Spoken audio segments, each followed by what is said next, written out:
Gossips. Nepal Himalaya की ऊंची चोटियों के बीच बसा एक छोटा लेकिन बेहद अहम देश। लेकिन आज यहाँ कुछ ऐसा हो रहा है जिसे पूरी दुनिया ध्यान से देख रही है। हजारों की संख्या में युवा सड़कों पर उतर आए हैं। वे पुलिस के डंडे, आंसू गैस और यहाँ तक कि गोलियों का सामना कर रहे हैं। उनका नारा है, भ्रष्टाचार खत्म करो, सोशल मीडिया मत बंद करो। यह आंदोलन सिर्फ इंटरनेट बैन का विरोध नहीं है, बल्कि यह सालों से जमा हुए भ्रष्टाचार, असमानता और नेताओं के बच्चों की आलीशान जिंदगी के खिलाफ फूटा गुस्सा है। 4 सितंबर 2025 को प्रधानमंत्री के पी शर्मा ओली की सरकार ने अचानक ऐलान किया कि नेपाल में 26 बड़े सोशल मीडिया प्लेटफॉर्म्स पर प्रतिबंध लगाया जा रहा है। Facebook, Instagram, WhatsApp, YouTube, Twitter, Reddit, ये सब रातों रात ब्लॉक कर दिए गए। सरकार का तर्क था कि इन कंपनियों ने नेपाल में रजिस्ट्रेशन नहीं कराया, दफ्तर नहीं खोला और न ही स्थानीय प्रतिनिधि नियुक्त किया। उन्हें यह सब करने के लिए 7 दिन का समय दिया गया था, लेकिन किसी ने पालन नहीं किया और सरकार ने प्रतिबंध लगा दिया। सरकार का कहना था कि यह राष्ट्रीय गरिमा और सुरक्षा का मामला है, लेकिन जनता के लिए यह सीधे तौर पर अभिव्यक्ति की आजादी पर हमला था। असल गुस्सा सोशल मीडिया बैन से कहीं गहरा है।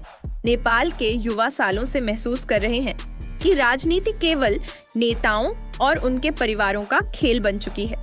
नेताओं के बच्चे, जिन्हें लोग नेपो किड्स कहते हैं, विदेशों में पढ़ाई करते हैं, महंगी गाड़ियों और डिजाइनर कपड़ों में घूमते हैं, जबकि आम नेपाली युवा बेरोजगारी और गरीबी से जूझ रहा है। नेपाल में युवाओं की बेरोजगारी दर 19% से भी ज्यादा है। लाखों युवा रोजगार की तलाश में विदेश जा चुके हैं। खाड़ी देशों की मजदूरी, मलेशिया की फैक्ट्रियां या यूरोप तक की खतरनाक यात्राएं, यहाँ तक कि कुछ रूस और यूक्रेन के युद्ध में भी भाड़े के सैनिक बने। इनमें से कई घर वापस नहीं लौटे, उनकी लाशें ताबूत में आईं। इसी पीड़ा को एक प्रदर्शनकारी ने पोस्टर पर लिख दिया, नेताओं के बच्चे लौटते हैं गुची बैग्स के साथ, जनता के बच्चे लौटते हैं ताबूत में। पिछले कुछ महीनों में सोशल मीडिया पर नेपो किड्स और नेपो बेबी के नाम से अभियान शुरू हुआ। युवाओं ने नेताओं के बच्चों की इंस्टाग्राम और टिकटॉक तस्वीरें निकालकर उनकी लग्जरी लाइफस्टाइल दुनिया को दिखाई।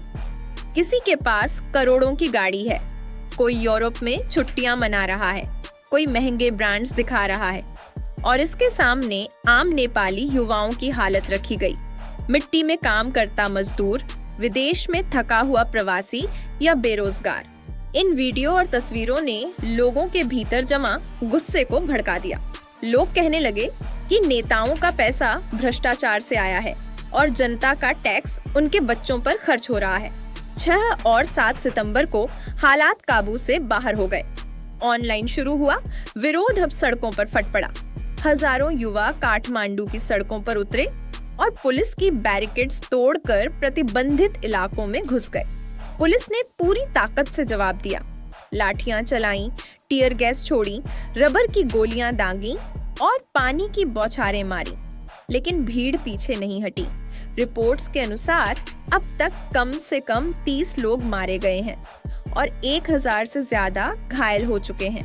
हालात बिगड़ते देख सेना को बुलाना पड़ा और राजधानी में कर्फ्यू लगाया गया, लेकिन युवाओं का जोश और गुस्सा कम नहीं हुआ। इस आंदोलन की असली ताकत है जनरेशन ज़ेड, यानी वो पीढ़ी जिसने इंटरनेट और सोशल मीडिया के साथ आंख खोली है। पुरानी पीढ़ी भ्रष्टाचार से लड़ाई, जांच और कानूनी कार्रवाई के जरिए करती थी, लेकिन नई पीढ़ी का तरीका अलग है। वे कहते हैं, देखो नेताओं के बच्चों की जिंदगी कैसी है और देखो हमारी कैसी है। यह तुलना सीधी, दृश्य और भावनात्मक है, और यही इस आंदोलन की सबसे बड़ी शक्ति है।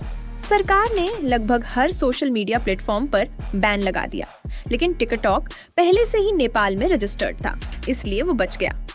और वही टिकटॉक इस क्रांति का सबसे बड़ा हथियार बन गया। युवाओं ने टिकटॉक पर वीडियो डालकर दुनिया को दिखाया कि कहां पुलिस हिंसा कर रही है, कहां भ्रष्टाचार है और कहां जनता पीड़ित है।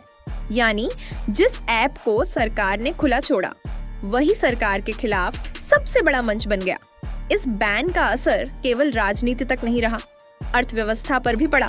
नेपाल की टेलीकॉम कंपनियों ने कहा कि उनके ट्रैफिक का लगभग आधा हिस्सा सोशल मीडिया से आता था। अब उनका राजस्व धड़ाम हो जाएगा। पर्यटन, जो नेपाल की अर्थव्यवस्था की रीढ़ है, सोशल मीडिया प्रचार पर ही निर्भर करता है।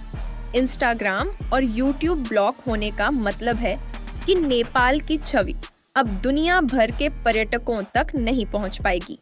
यह कहानी केवल नेपाल की नहीं है। आज पूरी दुनिया में युवा भ्रष्टाचार, असमानता और सेंसरशिप के खिलाफ आवाज उठा रहे हैं। लेकिन नेपाल का उदाहरण दिखाता है कि ऑनलाइन गुस्सा एक पल में सड़कों पर क्रांति में बदल सकता है। और शायद यही वजह है कि इस आंदोलन को जेन जी क्रांति कहा जा रहा है। अब सवाल ये है, क्या नेपाल की सरकार अपनी जनता की आवाज सुनेगी, या फिर यह गुस्सा और बड़ा रूप लेकर एक लंबे राजनीतिक तूफान में बदल जाएगा? जवाब आने वाले दिनों में मिलेगा। लेकिन एक बात साफ है, नेपाल के युवाओं ने अब चुप रहना छोड़ दिया है। और जब कोई पीढ़ी अपनी आवाज ढूंढ लेती है तो उसे दबाना आसान नहीं होता। दोस्तों, आपके हिसाब से क्या नेपाल में ये बगावत बड़ा बदलाव लाएगी, या फिर सब कुछ फिर से वही पुरानी राजनीति में दब जाएगा? अपनी राय कमेंट में जरूर दीजिए। इस वीडियो को लाइक और शेयर जरूर करें। चैनल को सब्सक्राइब कीजिए और बेल आइकन दबाइए ताकि ऐसे ही गहरे विश्लेषण आप तक सबसे पहले पहुंचे। आपका एक लाइक और सब्सक्रिप्शन हमारे लिए बहुत मायने रखता है।